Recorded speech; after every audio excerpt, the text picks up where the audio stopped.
be battery powered as because these are wireless. So we have to think about that how it can be charged and recharged only once in a shift or maybe after several days. We have to think, for example, in automated guided vehicles, we may have to put devices that will take charge from the car itself. So we have to come up with solutions for these devices accordingly. Another is these 2D and 3D sensors like cameras and that thing that particularly sends us the different data frame rates, and there should be an AI devices implemented in the devices itself. Not only in the cloud, not only in the application softwares. The device itself should know, suppose there is a camera. So it is taking snapshots of different parts of the process. If they send all the data and left it the software to analyze that which data has to be checked and acted upon, then it will take high traffic in the cellular network. So that has to decide that which will be helpful, and they have to select that which photo and which frame will be helpful for the software, and it will send only that. Next is HMI and extended reality. That will help us to give a picture of the process itself from the comfort of our home or any remote access area. So therefrom we get expertise from any remote area for a particular plant. The PLCs, controllers, gateways, this all has to be designed that will be amalgamated to this 5G cellular network.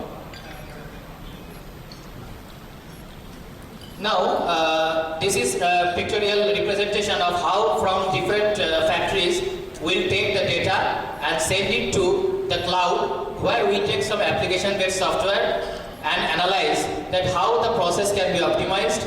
And another thing is, if any remote expertise is needed, then also we can guide from anywhere all over the world. Now some of the characteristics of the devices that needs to be looked upon.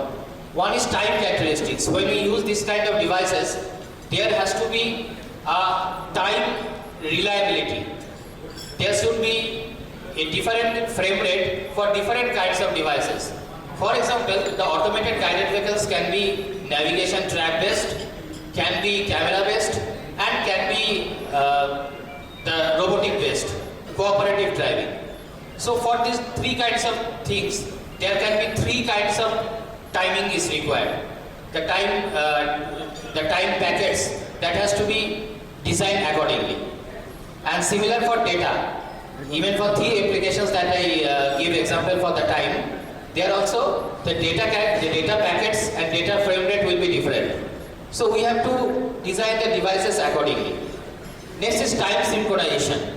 When specifically during control applications, when you want to remotely control any devices through any controller or PLC and that thing, if time synchronization is not there, that you can very well understand that if time synchronization, time mapping, one 5G clock, that is standard clock maintained, if it is not we look into, then it will go in vain. If both the device timing and the cloud timing is separate, then we cannot make any accurate or precise control.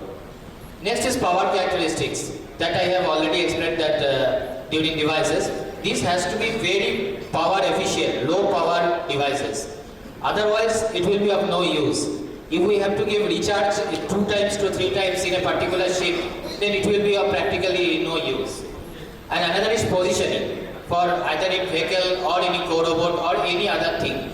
If any movement is involved very well in the industry, and there we have to be a precise positioning. So these devices has to be characteristics with these things.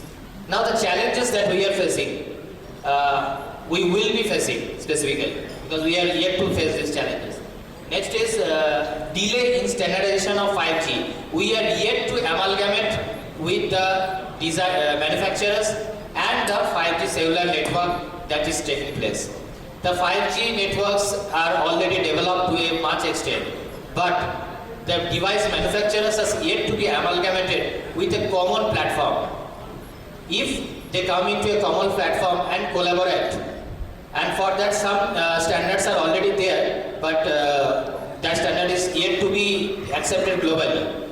If we can accept globally and formalize these standards, then only we can use this 5G in Industry 4.0 practically.